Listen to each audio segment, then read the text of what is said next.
गणपति बप्पा मोरया।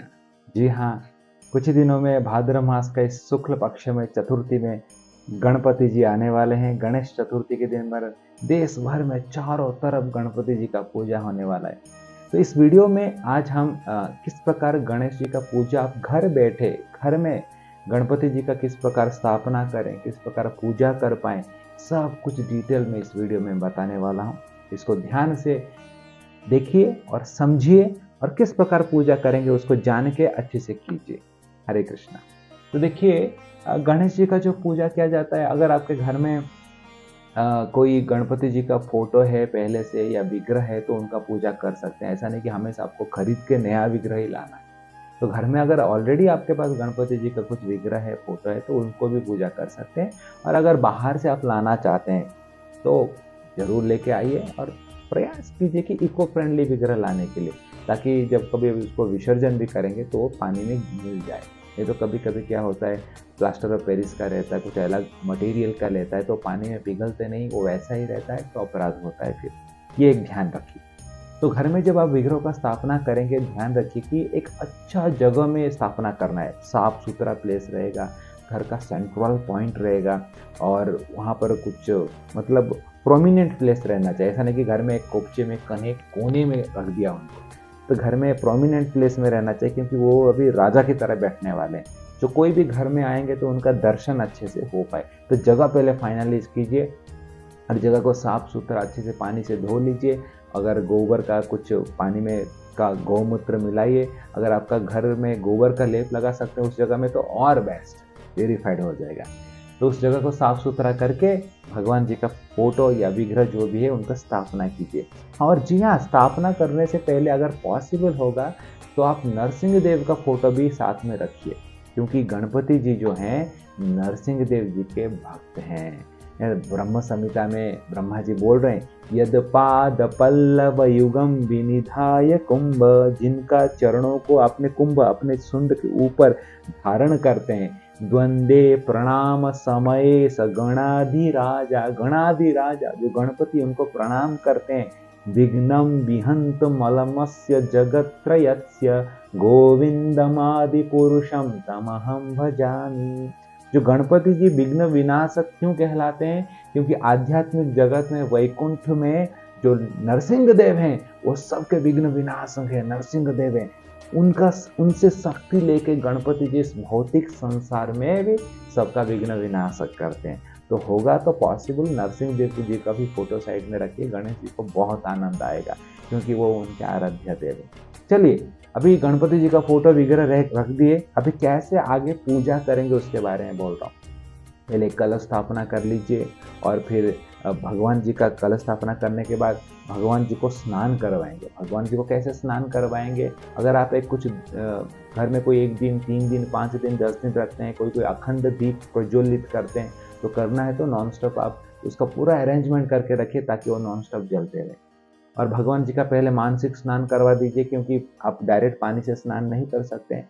थोड़ा पानी का स्प्रिंकल उनके ऊपर करके मानसिक रूप से स्नान करवा दीजिए। फिर भगवान को जनेऊ जो थ्रेड रहता है, ब्राह्मण थ्रेड, वो भगवान को पहनाइए। फिर अगर आपका फोटो है तो उनके ऊपर छोटा सा कपड़ा एक रख सकते हैं, उनको वस्त्र पहना रहे।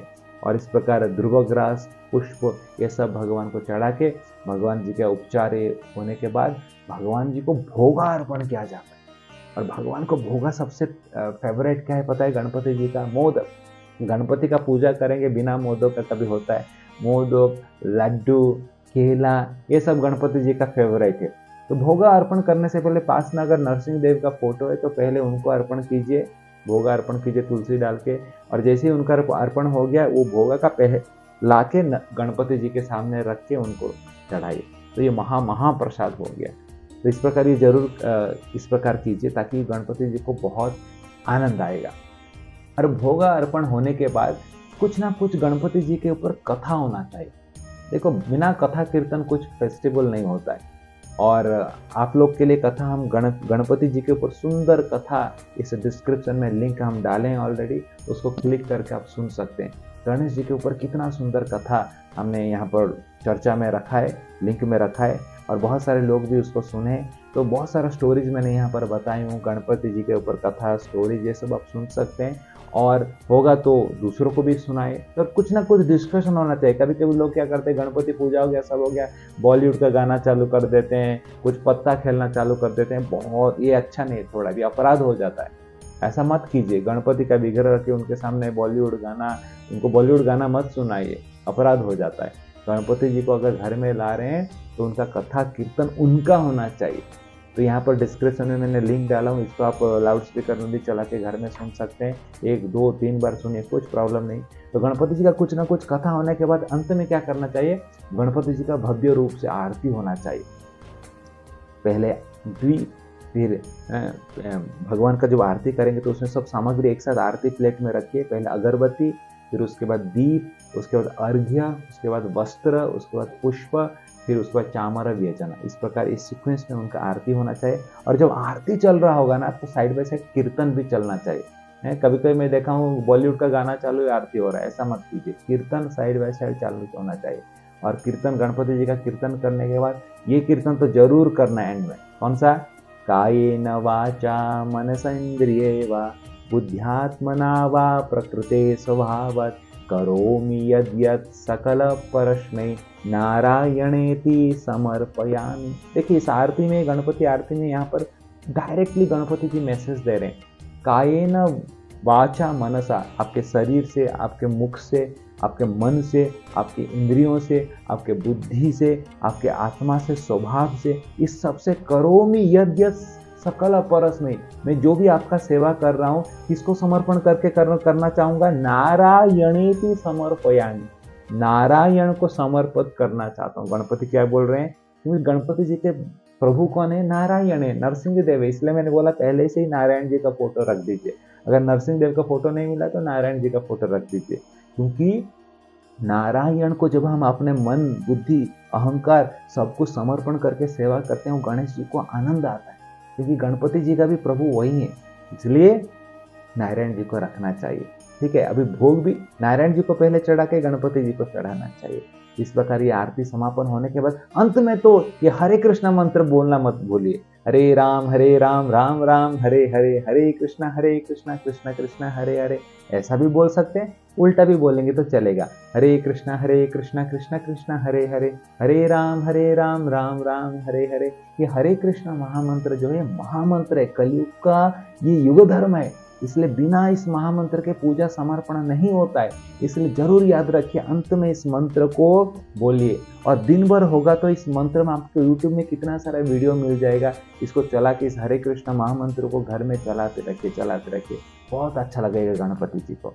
और सब आरती होने के बाद जितने अपने घर में लोग हैं सबको महाप्रसाद जरूर खिलाइए। कुछ भी महाप्रसाद जो भोग लग चुका है सबको थोड़ा थोड़ा दीजिए। जो ब्राह्मण जी आए हैं पूजा करने के लिए, ये अगर कोई ब्राह्मण को बुला सकते तो और अच्छे से विधि से कर देंगे, तो उनको भी कुछ दक्षिणा आप दे सकते हैं। और इस प्रकार गणपति जी का पूजा कीजिए। और कोई 1 दिन, कोई 3 दिन, कोई 5 दिन, 10 दिन रखते हैं, फिर बाद में विसर्जन करते हैं। तो मैं तो बोलता हूँ तो घर में आपका अगर फोटो है तो उनका ही पूजा कीजिए, फिर फोटो को घर में ही रखिए, क्यों उनको छोड़ना है, क्यों विसर्जन करना है। ठीक है, तो इस प्रकार आप पूजा कर सकते हैं। अगर नहीं पॉसिबल है, करना है विसर्जन, तो ध्यान रखिए अब कीर्तन करते करते लेके उनका विसर्जन कर सकते हैं। और किसी का कुछ अगर प्रश्न है, कमेंट है, तो कमेंट बॉक्स पे आप उसको पूछिए जरूर, मैं प्रयास करूंगा उसको रिप्लाई करने के लिए। और किस प्रकार आपका पूजा हुआ, गणपति जी का पूजा हुआ, मुझे ज़रूर बताइए कमेंट बॉक्स पर। ये जो मैंने आपको बताया कैसे आपको हेल्प हुआ, कितना हुआ, आप जरूर मुझे बताइए। हरे कृष्णा। जय गणपति भगवान की जय, नरसिंह देव भगवान की जय।